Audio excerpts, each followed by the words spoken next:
Time now for a brand new feature on ABC News Live that we are calling The Social Story. Last night, we posted on Instagram, and it gave you, obviously our viewers, a choice of 3 stories for us to dive into in depth today.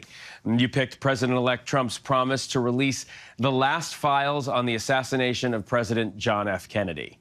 It is something that a lot of people want to see more about. ABC's Christian Cordero and presidential historian Douglas Brinkley join us now for the first ever social story. So thank you both for being a part of it. It's a social experiment, if you will, here at ABC News Live. Christian, let me begin with you. Files from the assassination have trickled out over the years, including under both Trump and Biden presidencies. But there's never been that smoking gun the conspiracy theorists have wanted, so to speak. What have we actually learned these past few years? Well, it's great to be with you both, Phil, and I feel like I'm part of a little piece of history, too, with the social story, so thanks for that. Let's go back to the 90s, when the federal government required that the collection of over 5 million records be opened by 2017, made public, barring, of course, certain exceptions. We heard during President-elect Trump's first term and first time on the campaign trail his promise to release them. He released some of them, but withheld some of them as well because of national security concerns from the CIA and the FBI. That trickle that you mentioned continued through the Biden presidency over the past 4 years, and now we're hearing it amplified again from President-elect Trump saying that he would declassify or release the remaining records, about 3,000 to 4,000 of them. This has, of course, unraveled and amplified conspiracy theories for some people who just find it hard to imagine that one person could have pulled this most famous crime off. And if nothing else, when we reach back in history, Phil, it certainly sparks a sense of curiosity that has endured decades now. Professor Brinkley, first of all, thanks for being here. Your historic knowledge is remarkable. Friday actually marks 61 years since JFK was killed. Clearly, there is still an enormous fascination with this story. I'm curious to get your opinion on this. Why do you think that is? Well, I've been teaching as a university professor. I started at the U.S. Naval Academy in 1989, and I'm teaching at Rice. I do classes on the Cold War. And all young people, one of the topics they most want to hear about is the Kennedy assassination. Part of it is the Zapruder film, seeing that over and over again. It's footage we all know. Part of it is that we are all getting older, but Jack Kennedy will always be the young president slain in his prime in Dallas. And then the Warren Commission that Lyndon Johnson ordered after the assassination was hastily organized. A lot of its findings hold up, but there were enough gaps and missing puzzle pieces from the Warren Commission that has stoked for decades now conspiracy theories. It is a wild west of them on the internet. So movies like Oliver Stone's, had made more people curious.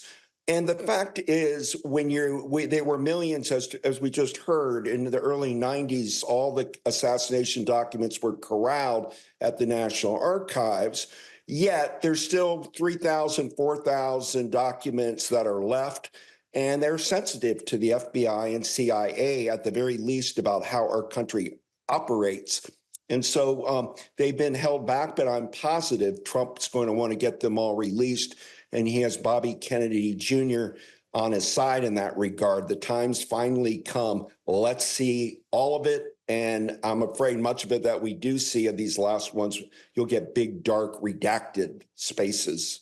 Yeah, I was thinking about Bobby Kennedy Jr. as well. Christian, as we mentioned, President-elect Trump has promised to declassify all of the remaining government records surrounding the assassination.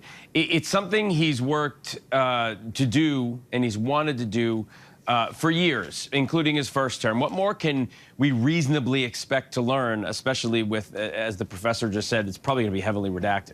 I'm glad that you and Professor Brinkley brought up the redactions, because it's a really important piece of this. Of the 3,000 to 4,000 remaining files, 500 of them are completely withheld. The partially withheld ones are the ones that have redactions. So we're talking everything from simple redactions, perhaps a social security number, which understandably would be filled with black, to things like Lee Harvey Oswald's tax returns, right? So obviously a lot of questions, especially for those who are are not satisfied with the answers that have been provided by the government over the years. And Professor, just quickly before we go, despite the fascination in the conspiracy theories, you know, the simplest explanation is what law enforcement has said all along, that Oswald acted alone. I've heard military experts say there's no way that bolt-action rifle could have done what he did in the amount of time that he did it. But is that really it? Is that the simplest explanation?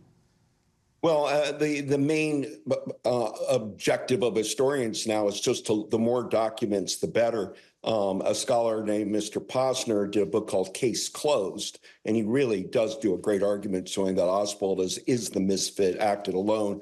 But they're also wondering if there's a larger conspiracy. Oswald may have been the shooter, but there are all these other circumstances that are strange. And alas, it's not just Oswald's tax returns, but Jack Ruby, who then killed Oswald's tax returns, who was Ruby working for. So there's still enough mysteries surrounding Dallas to make this kind of an epic moment when the Trump administration releases all these this spring. Well, there you go. That's our social story. Professor Douglas Brinkley and ABC's Christian Cordero, thank you both so much for being here on the inaugural version of it.